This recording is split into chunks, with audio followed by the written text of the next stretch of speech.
दिशा सालियन आर्थिक बाबींमुळे अडचणीत होती। वडिलांच्या एका अफेअरमुळे दिशा त्यांना पैसे देऊन थकलेली होती। त्यामुळे दिशानं आत्महत्या केल्याचा मालवणी पोलिसांचा निष्कर्ष।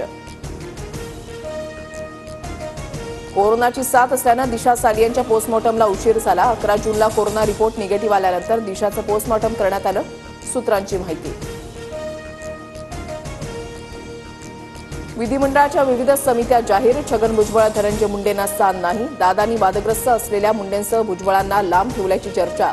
राष्ट्रवादीच्या वतीनं वेगवेगळ्या आमदारांना समितीमध्ये स्थान।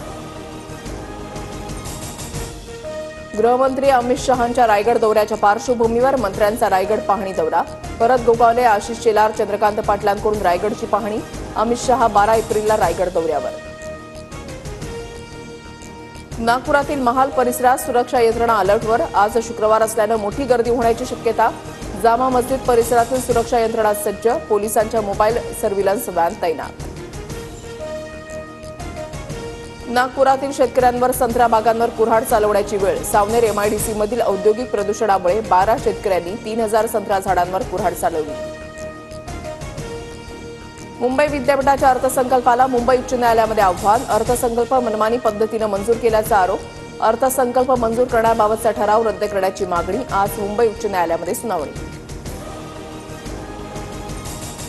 पश्चिम रेल्वे मार्गावरील आजही 17 AC लोकल रद्द। AC लोकल रद्दचा प्रवाशांना फटका। लोकल प्रवाशांकडून संताप व्यक्त। 1 मे पासून ATM मधून पैसे काढणं महागणार। मोफत मर्यादा संपल्यानंतर ATM मधून होणाऱ्या प्रत्येक व्यवहारावर 19 रुपये शुल्क भरावं लागणार। महाराष्ट्राची लोकप्रिय वृत्तवाहिनी आता फ्री डिशवर। 1 एप्रिलपासून TV9 मराठी DD फ्री डिशवर पाहता येणार। DD फ्री डिशच्या प्रेक्षकांना 68 क्रमांकावर TV9 मराठी दिसणार।